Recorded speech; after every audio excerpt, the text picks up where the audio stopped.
Meron po tayong katanungan na nagmumula sa ating mahal na taga-subaybay. Ano ang side effect ng iyong chemo? Ganito po yun. Maraming klase ang chemo. May mga chemo na parang wala lang, parang umiinom ka lang ng vitamins. May mga chemo naman na grabe yung mga side effect. At depende din po yun sa pangangatawan ng tao. Bawat tao ay may kanya-kanyang reaksyon. So, ang isi-share ko po dito ay base po sa experience ko. Mahirap. Dumaan po ako sa, natakbo ako ng 2 beses sa emergency. Hindi ko ito sinishare para takutin kayo. Sinishare ko ito para mapaghandaan nyo. Unang-una ay sobrang constipated ako. Nahihirapan akong magdumi. 2 beses akong natakbo ng emergency nang dahil ay nagkaroon na ako ng blockage. Hindi ako makadumi. Sobrang sakit na ng tiyan ko. Nag-bloated na ako. Suka na lang ako ng suka. Biniblend ko yung mga pagkain ko kasi umiiwas ako sa constipation. As in, walang ganang kumain. Ako naman, pinipilit ko yung sarili kahit wala akong kagana-gana. Pinipilit ko yung sarili na kumain ako para magkaroon ako ng lakas. Kaya napaka-importante na maging prepare ka before ka sasalang sa chemo para pagdating ng time na nawalan ka ng gana ng pagkain, may mga madudukot ka na kakainin mo na. Yung alam mo yung kinakain mo na gustong-gusto mo. Pangalawa, dehydrated ako. Minamanage ko yung pag-inom ng tubig ko. Minimeasure ko yan para make sure hindi ako magiging dehydrated.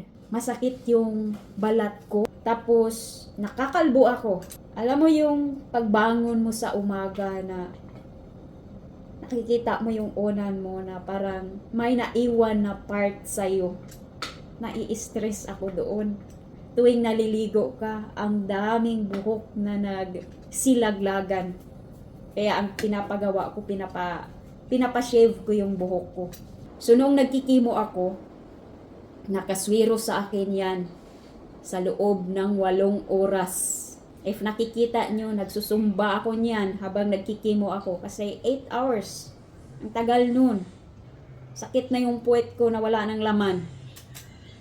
Hindi siya magkaroon ng side effect ng mga time na yun. Abutan pa ng kinabukasan. Saka mo maramdaman yung parang pagod na pagod ang pakiramdam. Napaka-importante kapag nagkikimo tayo. Iwasan natin na magkasakit tayo. Nang dahil ay napaka-low ang immune system natin, mabilis tayong mahawaan ng sakit. Kaya napaka-importante na mag-mask tayo lagi, umiwas tayo sa maraming tao. Yung kinakain natin, huwag kang kumain ng mga kung anong-anong hilaw. Napaka-importante na hugasan ng maayos yung kinakain mo. Kasi sobrang low ang immune system mo. Yun, mabilis kang mahawaan ng sakit. So, ito pa sinasabi din sa doktor sa akin na yung damit ko, ihiwalay ko sa damit ng ibang tao. Meron yung inaano kong hanggang ilang oras, hanggang ilang araw. I think mga 72 hours yung tagal na huwag kong isali yung damit ko na hinubad ko. Or kahit anong mga fluids na nagmumula sa aking katawan, ayaw pahawakan ng ibang tao nang dahil sa matapang yung chemo. Kapag under chemo ka din, wag kang magbilad ng araw nang dahil ay mabilis kang masunog. Prone ka sa skin cancer kapag nagbibilad ka ng araw.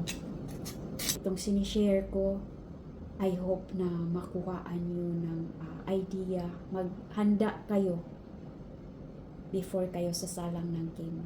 So, yun lang po ang topic natin. Sana ay nakatulong ito sa inyo. At maraming salamat po.